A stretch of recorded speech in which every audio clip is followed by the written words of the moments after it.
তো guys full and মাষ্টিৰ মাজতে আমি কালেকশ্যন আৰম্ভ কৰি আছোঁ 26 জানুৱাৰী ৰিপাব্লিক ডে আমি খেল পাতোঁ সেইদিনাখনৰ কাৰণে আৰু হেমন্ত এইফালে মুন্না ৰাজা ভাইটি আৰু এইফালে নিচান আমি পূৰা ইয়াত এতিয়া কি পাৰ্টি কৰিম আমাক নাচিমে ইনভাইট কৰিছে চাহৰ দাৱাত দিছে এটা চাহৰ জুতি ল'ম আৰু এইফালে আমাৰ নাচিম চালিয়া হেয়াৰ ডিজাইনাৰ আমি নাচিমৰ ঘৰতে বহি আছোঁ এতিয়া আমি ইয়াত চাহ খাই পেলাই ওলাই যাম ইয়াৰ পৰা ৭৫তম গণৰাজ্য দিৱস উপলক্ষে খেল ধেমালি আয়োজন কৰা হৈছে আব্দুল ৰফিকৰ সোঁৱৰণত গতিকে আজি খেলখন চাওঁ আহক কেনেকৈ কি ধৰণে হয় গোটেইখিনি আজি এই ভিডিঅ'টোত দিম আৰু উপভোগ কৰিব ভিডিঅ'টো চাই আপোনালোকে ইয়াতে কমিটিৰ মানুহ সকলোবোৰ সাজু হৈ আছে ৰাজা হেমন্ত আৰু আমাৰ এইফালে আসিফ ইছাদ আৰু নিচান আমি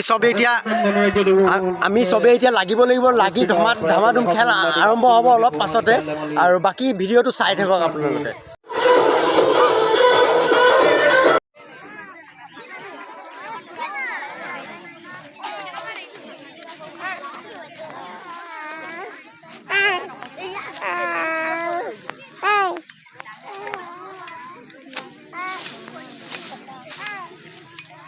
ৰানিং আমাৰ আৰম্ভ হ'ব আৰু ইয়াতে ক্লাছ 1 to 5 সকলোবোৰ সাজু হৈ আছে দৌৰিবলৈ মইনাসকল সাজু দৌৰিবলৈ তোমালোকে ৰেডি থাকা পজিশ্যন লোৱা আবাজ পজিশ্যনটো দেখাই দিয়ে সিহঁতক কেনেকৈ পজিশ্যন ল'ব লাগে এবাৰ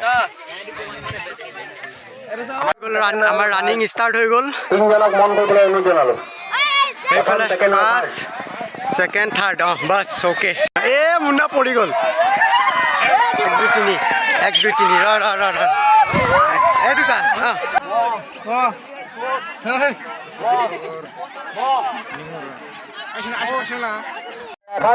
আমাৰ মাজত মাৰ্বল চামুচৰ দৌৰ মহিলাসকলৰ জ্ঞাত আছে কিছুমান নিয়মাৱলী মই কৈ দিছোঁ সেয়া হৈছে গোটেই চামুচখন মুখত ভৰাই ল'লে ডিছকুৱালিফাই চামুচখন যদি বোলে ভাঙি গৈছে তাৰপিছত মুখত ভৰাবলগীয়া হৈছে ডিছকুৱালিফাই চামুচখন বেছি সোমাই দিলে আকৌ হেৰি হ'ব আকৌ গেজু হৈ যাব তেতিয়া কেঞ্চেল হৈ যাব অলপকৈ ডিছকুৱালিফাই এবাৰ পৰি যোৱাৰ পাছত তুলি পেলাই আকৌ দৌৰিব নোৱাৰিব ধৰিব নহয় সেইটো গ'ল মাৰ্বল ধৰি লওঁ দৌৰ লাহে নহ'ব দৌৰ হ'ব লাগিব লাহে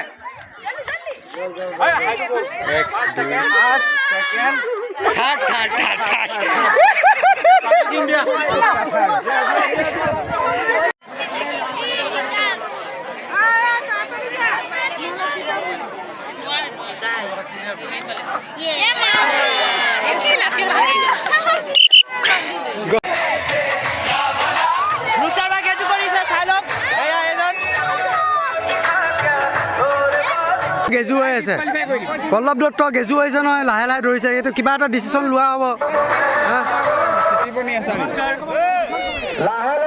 লাহে লাহে খোজ কঢ়ালে এইটো ডিছকুৱালিফাই কৰা হ'ব শুনিছ নাই স্পীডত দৌৰিব লাগিব লাহে লাহে গ'লে নহ'ব স্পীডত ভণ্টি জোৰে দৌৰিব লাগিব হা অঁ স্পীডত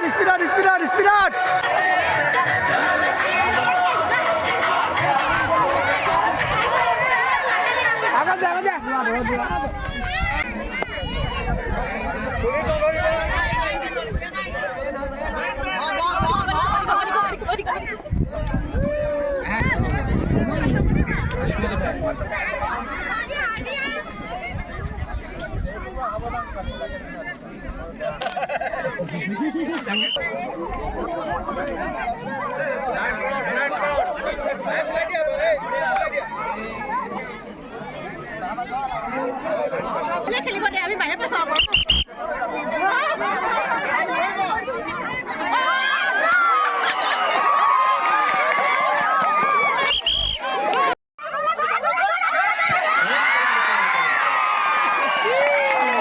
চুই আহক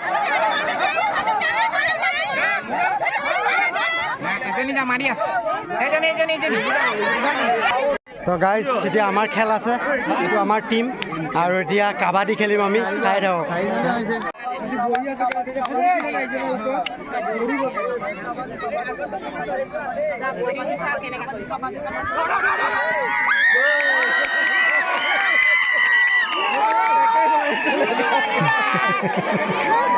সি প্ৰথমতে গৈ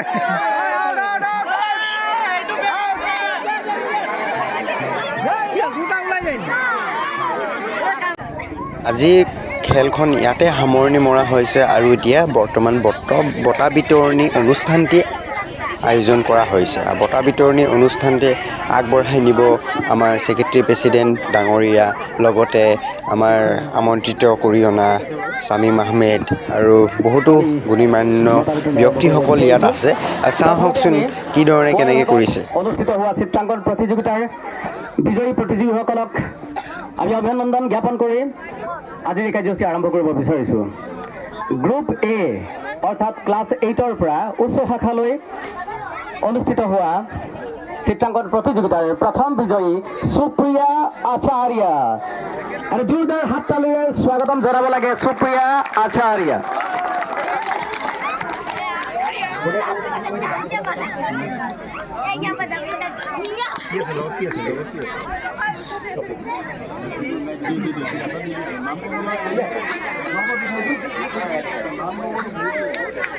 উত্তৰোত্তৰ আমি উজ্জ্বল ভৱিষ্যত কামনা কৰিছোঁ। ইয়াৰ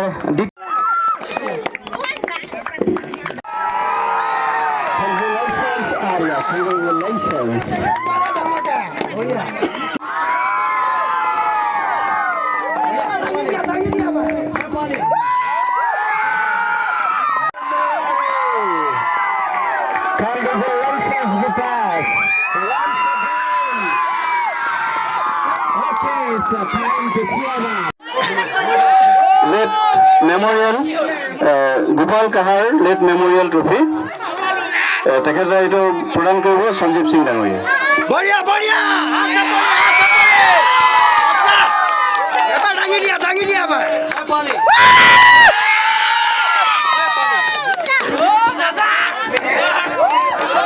ইয়াৰ পাছত আৰু সময় নলওঁ, আপোনালোকৰ আমি অন্তিম পৰ্যায়ত আহি উপনীত হৈছোহি। এইবাৰ কিন্তু আপোনালোকে হাত চাপৰি নকমাব দেই। শ্ৰেষ্ঠ খেলুৱৈ চিনিয়ৰ শাখাৰ আন কোনো নহয়, এই বঁটাটি প্ৰদান কৰিছে মুজিদুৰ ৰহমানে। লেট আতাউৰ ৰহমানৰ দেউতাৰ সোঁৱৰণত এই বঁটাটো প্ৰদান কৰিব Safiur Rahmanen. So now I would like to welcome Mr. Dipas